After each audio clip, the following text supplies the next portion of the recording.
जादुई अंगूठी का जादू। एक बार की बात है, एक गांव में सुनैना नाम की लड़की रहती थी। बहुत छोटी उम्र में उसके माता का देहांत हो गया था, जिसकी वजह से वो बहुत परेशान रहती थी और उसके पिता उसकी मदद नहीं कर पाते थे। उसकी ये हालत देखकर उसके पिता सोचते थे कि मैं अपनी बेटी को किसी रिश्तेदार के घर छोड़ाता हूँ। एक दिन उसके पिता ने ऐसा ही करा और अपनी बेटी सुनैना को उसकी मामी के घर छोड़ आए। वो वहाँ पर कुछ दिन रही, पर उसका वहाँ मन नहीं लगा, इसलिए वो अपने घर वापस लौट आई। अब उसके पिता राजीव को गांव वालों ने और रिश्तेदारों ने समझाया, देख बेटा, अभी तेरी बेटी बहुत छोटी है, एक काम क्यों नहीं करते, तुम उसके लिए एक नई माला दो। लोगों के समझाने के बाद उसने तय करा कि वो अपनी बेटी के लिए ही सही, और फिर उसने जल्द ही एक दूसरी शादी कर ली। परंतु जिस औरत से उसने विवाह करा वो बहुत तेज और चालाक थी और वो बहुत लालची किस्म की औरत थी। वो जैसे ही विवाह करके राजीव के घर में आई तो उसने सुनैना को देखकर बोला, अरे बेटी, तुम तो मेरी अपनी बेटी जैसी ही हो, मैं तुम्हें बहुत प्यार दूंगी और बहुत स्नेह से रखूंगी। परंतु असल में ऐसा बिल्कुल भी नहीं था। वो एक तेज चालाक औरत थी और वो सिर्फ अपने पति राजीव के सामने ऐसा दिखावा करती थी कि वो सुनैना को प्यार करती है। परंतु राजीव के काम पर जाते ही वो सुनैना से घर का सारा काम करवाती और उसे खाने के लिए भी कुछ नहीं देती थी और उसे डरा धमका के रखती थी कि वो अपने पिता के सामने अपनी जुबान कभी ना खोले। सुनैना की दशा और खराब होती जा रही थी, क्योंकि वो ना ही अब अपने पिता से कुछ बोल सकती थी और ना ही उन्हें सच्चाई बता सकती थी। वो बेचारी चुपचाप अंदर ही अंदर घुटती रही और ऐसे ही कुछ साल निकल गए। अब धीरे धीरे उसके पिता को आभास होने लग गया था कि उसकी सौतेली माँ उसके ऊपर जुल्म करती है, और उसके पिता राजीव भी अपने इस निर्णय पर पछतावा करते रहते थे। मैंने आखिर दूसरी शादी क्यों करी? अब मेरी बेटी को ज्यादा दुख मिलता है। इससे अच्छा था कि वह बिना माँ के ही रहती। एक बेटी ही तो थी, कम से कम उसकी सौतेली माँ उसे परेशान तो नहीं करती। फिर कुछ दिनों बाद राजीव की पत्नी सीमा को एक लड़की होती है। अब देखते ही देखते समय निकल जाता है और वो 10 साल की हो जाती है। अब दोनों लड़कियां बड़ी हो जाती है और अब सिर्फ सीमा ही नहीं, उसकी लड़की पायल भी उसके ऊपर बहुत जुल्म करती थी और उसके साथ बुरा व्यवहार करती थी। वो घर का एक भी काम नहीं करती थी और सुनैना से घर का सारा काम करवाती थी। वो दोनों माँ बेटी मिलकर सुनैना को बहुत परेशान करते थे, पर वो अंदर ही अंदर उन दोनों माँ बेटी से बहुत प्यार करती थी। सीमा दोनों बेटियों में बहुत भेदभाव करती थी और सुनैना को कोई नई चीज नहीं दिलवाती थी यहाँ तक कि वो कपड़े भी सिर्फ पायल को दिलवाती थी, और जब उसके कपड़े पुराने हो जाते थे तो वो कपड़े सुनैना पहनती थी। अब दोनों बहनों का सपना था कि वो मॉडल बनके अपना नाम कमाए। एक बार की बात है, सुनैना और पायल को खबर मिलती है कि शहर में एक मॉडलिंग का कॉन्टेस्ट होने वाला है। फिर सुनैना अपनी माँ को जाकर बोलती है, माँ, मुझे भी उस कॉन्टेस्ट में पार्टिसिपेट लेना है। मेरा भी बचपन से सपना था कि मैं भी एक मॉडल बनूं और पिक्चरों में काम करूं। क्या आप मुझे उस कॉन्टेस्ट में पार्टिसिपेट लेने के लिए इजाजत दे सकती हैं? अरे ओ बदसूरत लड़की, वो कॉन्टेस्ट तेरे लिए नहीं है, वो सिर्फ मेरी बेटी पायल के लिए है।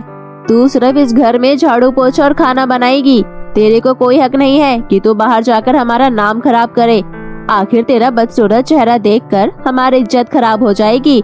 तू इस घर में रहकर सिर्फ और सिर्फ घर का काम कर। कॉन्टेस्ट में पार्टिसिपेट तो मेरी बेटी लेगी। एक बार की बात है, राजीव ने सीमा और पायल को समझाया, तुम दोनों सुनैना के साथ इतनी जाति मत क्या करो। आखिर वह भी इंसान है और उसे बहुत बुरा लगता है। वह बताती नहीं है पर वह पीछे पीछे रोती है और मुझे उसका दर्द देखा नहीं जाता।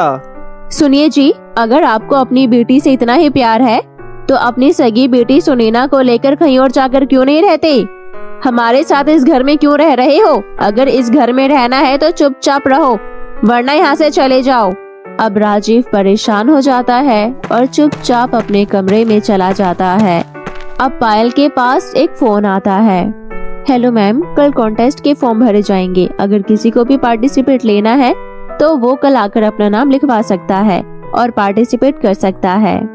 ये सुनकर पायल खुशी से पागल हो जाती है और डांस करने लगती है और वो अपनी माँ को बताती है, माँ, मॉडलिंग कॉन्टेस्ट में जो जज है वो एक अमेरिकन मॉडल है, पर वो हिंदुस्तानी है और वो बहुत ही हैंडसम है और गुड लुकिंग है। अगर उन्होंने मुझे पसंद कर लिया तो वो मुझसे शादी कर लेंगे और मैं इस देश की सबसे अमीर लड़की बन जाऊंगी। अच्छा माँ, मैं कल क्या पहन कर जाऊँ? बेटा तू टेंशन मत ले, मैं तुझे नए कपड़े दिलवा दूंगी, तू चिंता मत कर। आखिर तू मेरी बेटी है, तू ही इस कॉन्टेस्ट की विनर होगी और वो जज भी तुझे पसंद करके तेरे साथ शादी कर लेगा। उसके बाद हम लोग अमीर बन जाएंगे। वहीं दूसरी ओर सुनैना बहुत परेशान हो गई थी, क्योंकि उसका भी मन था कि वो कॉन्टेस्ट में पार्टिसिपेट करे, पर उसकी सौतेली माँ ने उसे मना कर दिया। इसलिए वो दुखी मन से बाहर आकर रोने लगी। अब वो अपनी सगी माँ को याद करते हुए उनसे पूछती है, माँ, आप मुझे छोड़कर क्यों चली गई? आखिर मैंने ऐसी कौन सी गलती कर दी थी जो आप मुझसे इतनी दूर चली गई हो? तभी उसकी माँ की आत्मा वहाँ प्रकट होती है और उससे बोलती है, बेटा, जो होता है अच्छे के लिए होता है, तू चिंता मत कर, मैं तेरे साथ हूँ, मैं हमेशा तेरे आसपास रहती हूँ। आज मैं तुझे यहाँ पर कुछ देने आई हूँ बेटा, ये ले, ये एक जादुई अंगूठी है। इस जादुई अंगूठी से तू जो मांगेगी वो पूरा हो जाएगा। सुनैना उस अंगूठी को पहन लेती है। उसकी माँ बोलती है, बेटा, पर याद रखना कि इस जादुई अंगूठी का जादू सिर्फ रात 12 बजे तक ही रहेगा। उसके बाद उसकी माँ अदृश्य हो जाती है। अब सुनैना जैसे ही वो अंगूठी पहनती है, उसकी वेशभूषा बदल जाती है और वो एक सुंदर और खूबसूरत लड़की में बदल जाती है। उसके कपड़े, उसके बाल सब बहुत सुंदर हो जाते हैं और वो अंगूठी उसकी खूबसूरती में 4 चांद लगा रही होती है। अब जैसे ही वो सुंदर बन जाती है, वहीं से वो कंपटीशन की ओर निकल जाती है और वहाँ पर पहले से ही उसकी बहन पायल और उसकी माँ सीमा पहुँच गई होती है और वहाँ पर मॉडलिंग का प्रोग्राम चल रहा होता है। वहाँ पर दुनिया भर से लड़कियाँ आई हुई होती है और अब सुनैना भी उनके साथ जाकर खड़ी हो जाती है और वो लड़कियों के साथ मॉडलिंग करने लगती है। तभी जज की नज़र सुनैना पर जाती है, क्योंकि वो बहुत ही ज्यादा सुंदर और आकर्षक लग रही थी। तभी सुनैना की नज़र घड़ी पर जाती है और उसमें 12 बज जाते हैं और वो दौड़ दौड़ कर घर की ओर आने लगती है। और अब मॉडलिंग के जज भी सुनैना की ओर भागने लगते हैं, क्योंकि वो सुनैना को पहली ही नज़र में देखकर उसे पसंद कर लेते हैं। वो समझ नहीं पाते कि वो इतनी तेज क्यों भाग रही है। भागते भागते सुनैना की अंगूठी उसके हाथों से गिर जाती है और अब वो अंगूठी मयंक के हाथों में आ जाती है और वो उस अंगूठी को लेकर अपने घर आ जाते हैं। सुबह होते ही वो अपनी टीम को बुलाते हैं। पता करो यह अंगूठी कौन सी मॉडल की थी, मुझे वह मॉडल पसंद आई है। मैं उसी के साथ शादी करूंगा और उसी को अपने पिक्चर में काम दूंगा। अब मयंक की टीम उस लड़की को ढूंढने के लिए निकल जाती है। वो सारी लड़कियों के हाथों में उस अंगूठी को डाल के देखते हैं, पर किसी को भी वो अंगूठी फिट नहीं आती और वो पूरा 1 दिन लगाते हैं, पर उन्हें सुनैना का पता नहीं चलता है। उन्हें समझ नहीं आता कि वो लड़की कौन थी, क्योंकि सुनैना ने तो अपना फॉर्म भरा ही नहीं था, इसलिए उसका नाम मॉडलिंग लिस्ट में नहीं था, जिसकी वजह से वो सुनैना को नहीं ढूंढ पा रहे थे। अब मयंक परेशान हो गया था कि वो लड़की को कैसे ढूंढे। तभी रात हो जाती है और वो सो जाता है। फिर उसके सपने में सुनैना की सगी माँ आती है और वो उसे एक संदेश देती है, बेटा, तुम उस लड़की को ढूंढ रहे हो ना, जिस लड़की ने अंगूठी पहनी थी। तुम एक बारी पायल के घर में जाओ और वहाँ पर छानबीन करो। मैं तुम्हें दावा करती हूँ कि वहाँ पर तुम्हें उस लड़की का पता चल जाएगा। तभी मयंक की आँख खुल जाती है और वो उठ जाता है और सुबह होते ही पायल के घर के लिए निकल जाता है। वहीं दूसरी ओर पायल और सीमा परेशान हो जाते हैं कि आखिर वो लड़की कौन है जो मयंक को इतनी पसंद आ गई, और वो लड़की मॉडलिंग कॉन्टेस्ट में कैसे आ गई। उस लड़की का तो फॉर्म में नाम भी नहीं था। अब मयंक जोर जोर से चिल्लाकर पायल को बाहर बुलाता है। तभी दोनों माँ बेटी मयंक की आवाज सुनकर बाहर आ जाती है और हैरान हो जाती है और बोलती है, अरे मयंक बेटा, तुम यहाँ पर? लगता है तुम्हें मेरी बेटी पायल पसंद आ गई है, इसलिए तो आप दौड़े दौड़े यहाँ आ गए। अरे ऐसी बात नहीं है, मैं तो सिर्फ यहाँ पर उस लड़की को ढूंढने आया हूँ जिस लड़की ने यह अंगूठी पहनी थी। तभी मयंक की नजर सुनैना पर पड़ जाती है और वो सुनैना को बुलाता है। तुम यह अंगूठी पहनकर दिखाओ। सुनैना अंगूठी पहनकर देखती है तो उसे अंगूठी एकदम फिट आ जाती है और अब मयंक सारी बात समझ जाता है। तभी सुनैना के पिता बाहर आकर मयंक को सारी सच्चाई बताते हैं कि कैसे उसकी सौतेली माँ और सौतेली बेटी उसके ऊपर जुल्म करते थे और उसके साथ बुरा व्यवहार करते थे। कितने सालों तक वो ऐसे घुट घुट कर जीती रही। अच्छा, तो ये बात है, तुम दोनों ने इस भोली सी लड़की पर इतना जुल्म करा है। अभी मैं पुलिस को बुलाता हूँ और तुम दोनों को जेल करवाता हूँ। नहीं मयंक जी, आप ऐसा मत करिए। आखिर ये दोनों जैसी भी है तो मेरी माँ और बहन ही ना। मैं इन दोनों से बहुत प्यार करती हूँ और मैं नहीं चाहती कि इन दोनों के साथ कुछ गलत हो। तो देखा तुम दोनों ने, मेरी बेटी तुम दोनों से कितना प्यार करती है और तुम दोनों उसके ऊपर कैसे जुल्म करते रहे।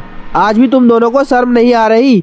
जिस लड़की के साथ तुमने इतना गलत करा वह तुम दोनों को बचाने के लिए ही खड़ी है। सीमा और पायल दोनों शर्म के मारे रोने लग जाती है और उन्हें अपनी गलतियों का पछतावा होता है। पर अब वो सुनैना से माफी मांगती हैं। बेटा, आज के बाद हम तुम्हारे साथ ऐसा कभी नहीं करेंगे, तुम हमें माफ कर दो। सुनैना अपनी माँ और बहन को माफ कर देती है और दोनों के साथ प्यार से रहने लगती है। वहीं दूसरी ओर मयंक सुनैना को शादी के लिए प्रपोज करता है और सुनैना उसे हाँ बोल देती है और उन दोनों की शादी तय हो जाती है। और अब वो दोनों शादी के बंधन में बन जाते हैं और साथ साथ प्रेम से रहने लगते हैं। तो दोस्तों, आपको हमारी प्यारी सी कहानी कैसी लगी? अगर आपको हमारी ये कहानी अच्छी लगी हो तो नीचे दिए गए लाल बटन को प्रेस करके हमारे चैनल को सब्सक्राइब करें और बेल आइकन को प्रेस करना ना भूलें।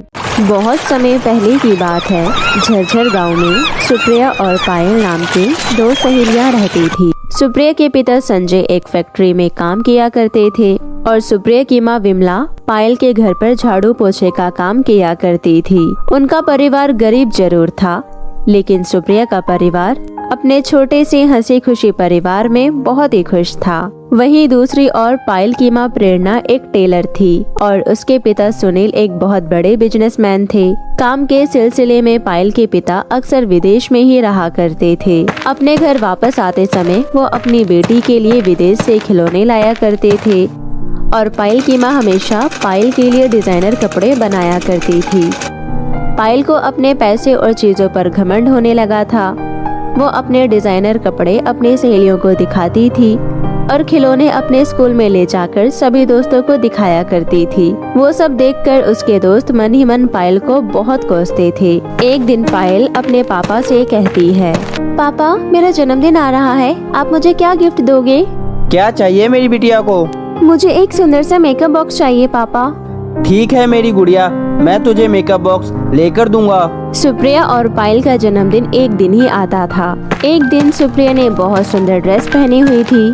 उसे देख पायल कहती है, ये तो मेरी वो ड्रेस है जिसे मैंने रिटायर कर दिया था। ये फ्रॉक मुझे मेरी माँ ने दी है अपने हाथों से सिलकर। हाँ, काकी को मेरी माँ ने ही दी होगी क्योंकि ये फट गई थी और पुरानी हो गई थी और उन्होंने तुम्हें दे दी। कोई बात नहीं, तुम ये ड्रेस रख लो, मेरे पास बहुत सारे ड्रेसेस हैं, एक तुम रख लो। वैसे भी अपने जन्मदिन पर फटे वो पुराने कपड़े कौन पहनता है भला? पायल, तुम बहुत घमंडी हो, मुझे नहीं चाहिए तुम्हारी कोई ड्रेस, और ये ड्रेस अगर तुम्हारी है तो ये मैं अभी तुम्हें वापस कर दूंगी थोड़ी देर में। लगता है ये सुंदर सुंदर कपड़े तुम गरीबों को अच्छे नहीं लगते। अरे फटे फटे कपड़े ही तुम्हें अच्छे लगते हैं क्या?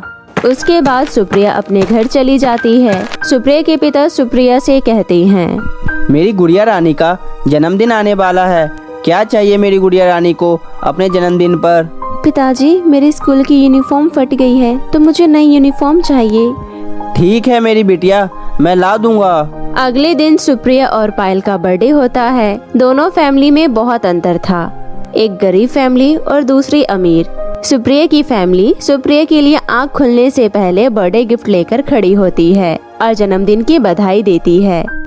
और वहीं दूसरी तरफ पायल की फैमिली, जहां सुबह सुबह माँ घर से बाहर निकल जाती है काम के लिए और पिता तो हमेशा ही बाहर रहते थे।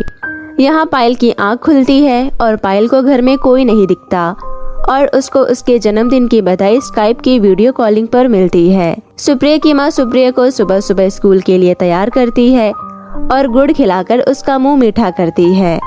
उसके बाद सुप्रिया और पायल दोनों अपने अपने स्कूल चले जाते हैं। पायल अपने सभी दोस्तों को बर्थडे पार्टी में आने के लिए इनविटेशन देती है। सुनो सारे, आज मेरा बर्थडे है, आज सभी शाम को 6 बजे मेरे घर आ जाना। मेरे लिए सिंड्रेला वाला केक आएगा, बहुत बड़ी पार्टी होगी आज तो। सुप्रिया पायल की बातों को सुन रही होती है। सभी पायल के बर्थडे में जाने के लिए उत्सुक होते हैं, इसलिए सुप्रिया अपने बर्थडे की खबर किसी को नहीं देती और अपने घर चली जाती है। शाम को पायल के पूरे घर को सजाया गया, पार्टी का सारा बंदोबस्त किया गया और वहीं दूसरी ओर सुप्रिया की माँ ने सुप्रिया के लिए अपने हाथों से हलवा बनाया था। उनके पास ज्यादा पैसे नहीं थे, इसलिए सुप्रिया के माता पिता ने मिलकर एक छोटा सा केक बनाया होता है। देखो सुप्रिया, हम तुम्हारे लिए सुबह से मेहनत कर रहे हैं और हमने आखिरकार एक अच्छा केक बना ही लिया और हम तुम्हारे लिए महंगे कपड़े और महंगा केक नहीं ला पाए, हमें माफ करना बेटा। मुझे अपना ये दिन हमेशा याद रहेगा, इतना स्वादिष्ट केक खाने को मिलेगा, वो भी आपके हाथों से। वाओ। तभी सुप्रिया के घर में उसके कुछ दोस्त सुप्रिया का जन्मदिन याद करते हुए उसके लिए तोहफे लेकर उसके घर पहुंचते हैं। अरे वाह दोस्तों, तुम्हें मेरा जन्मदिन याद था। मैं बहुत खुश हूँ कि मुझे तुम्हारे जैसे बड़े दिल वाले लोगों का साथ मिला। दिखावे के 4 दोस्तों से अच्छे तो मेरे प्यारे सारे दोस्त हो। वहीं दूसरी ओर पायल के घर पर पायल के सभी दोस्त महंगे महंगे तोहफे लेकर उसके घर पहुँचते हैं। पायल भी अपनी माँ और अपने पिता के आने का इंतजार कर रही थी कि तभी एक बूढ़ी औरत पायल की माँ के बुटीक से एक ड्रेस लेकर आती है और कहती है, ये लो पायल बेटा, ये तुम्हारी मम्मी ने भिजवाई है, उन्हें आने में थोड़ी देरी हो जाएगी। पायल वो ड्रेस पहनकर अपने दोस्तों के पास पहुंचती है। हेलो दोस्तों, मैं कैसी लग रही हूँ?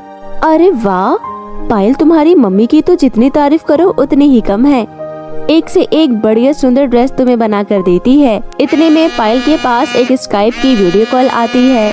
पायल फोन उठाती है और उसकी माँ उससे कहती है, बेटा तुम्हारे पापा ने तुम्हारा मेकअप किट भिजवा दिया है, गेट खोलो, तुम्हें तुम्हारा मेकअप किट मिल जाएगा। और तुम्हारे पापा फ्लाइट से वापस आ गए थे, लेकिन उन्हें एक अर्जेंट कॉल आई थी जिसकी वजह से उन्हें वापस जाना पड़ा और मैं थोड़ी देर से घर आऊंगी, तो तब तक तुम अपने दोस्तों के साथ केक कट कर लो। पायल अपनी माँ की बात सुन बहुत गुस्से में आ जाती है और फोन काट देती है और गेट पर आया कुरियर लेकर तोड़ देती है और अपने सभी दोस्तों को वहाँ से जाने के लिए कह देती है और अपने कमरे में बैठकर रोने लगती है। और वहाँ दूसरी तरफ सुप्रिया को केक काटते वक्त ख्याल आता है कि आज तो पायल का भी बर्थडे है, तो क्यों ना वो अपने माँ पापा के साथ पायल के घर जाए। मुझे बहुत अच्छा लगा माँ पापा कि आप लोगों ने मेरा जन्मदिन इतने अच्छे से मनाया और मुझे गिफ्ट में मेरे स्कूल की नई यूनिफॉर्म भी मिल गई। और मैं आप सभी दोस्तों को भी धन्यवाद करती हूँ जो मेरे बर्थडे में शामिल हुए। सुप्रिया का बर्थडे बहुत ही अच्छे से बन जाता है और फिर सुप्रिया अपने माता पिता से कहती है, माँ आज पायल का भी बर्थडे है, क्यों ना हम पायल के घर जाए और उसको अपना केक खिलाए और उसका जन्मदिन भी देखकर आए। हाँ जरूर बेटा, तुम अपने सभी दोस्तों को अब घर जाने दो और अब हम सब पायल के घर चलते हैं। इसके बाद सुप्रिया और उसके माता पिता पायल के घर पहुँचते हैं और देखती हैं कि घर पूरा सजाया हुआ है और केक भी अपनी जगह पर रखा हुआ है। सुप्रिया पायल के कमरे में जाती है और देखती है कि पायल बहुत गुस्से में रो रही होती है और उसने एक मेकअप किट भी तोड़ रखा होता है। ये सब देख सुप्रिया चौंक जाती है और धीरे से कहती है, जन्मदिन की बधाई हो पायल, लेकिन आज के दिन तुमने अपना क्या हाल बना रखा है और तुम रो क्यों रही हो? हाँ बेटा क्या बात है, तुम रो क्यों रही हो? हम तुम्हें तुम्हारे बर्थडे की बधाई देने आए हैं। सुप्रिया तुम्हारा परिवार कितना अच्छा है, तुम्हारी किस्मत कितनी अच्छी है कि तुम्हारा जन्मदिन तुम्हारी पूरी फैमिली के बीच मनाया गया। लेकिन मुझे देखो, मेरे जन्मदिन पर भी मेरे माता पिता को काम से फुर्सत नहीं है। अरे बेटा, उदास मत हो, तुम वापस से अपने दोस्तों को बुलाओ और मैं सुप्रिया के पिता और उसके कुछ दोस्तों को बुलाकर लेकर आती हूँ। ये सुनकर पायल के चेहरे पर मुस्कान आ जाती है और फील करती है कि जिस लड़की का वो मजाक उड़ाती रही, आज उसी लड़की ने उसको अपने परिवार के साथ मिलकर वो खुशी दी। यहाँ सुप्रिया की माँ सभी को पायल के घर में ले आती है। सुप्रिया और पायल दोनों मिलकर पायल का रखा केक काटते हैं और साथ में मिलकर सभी एंजॉय करते हैं। उस दिन के बाद से सुप्रिया और पायल दोनों अच्छे दोस्त बन जाते हैं और अब पायल अपने नए नए सामान को सुप्रिया के साथ बांटकर खेला करती थी। तो मेरे प्यारे दोस्तों, कैसी लगी आपको हमारी ये कहानी, हमें कमेंट करके ज़रूर बताएं और इसे अपने दोस्तों के साथ भी शेयर करें। और हाँ दोस्तों, अगर आपने अब तक हमारे चैनल को सब्सक्राइब नहीं किया है तो जल्दी से नीचे लाल बटन दबाकर अभी कर लें। तो मिलते हैं आपसे फिर किसी नई कहानी के साथ, तब तक के लिए आप अपना ध्यान रखें। बाय बाय दोस्तों।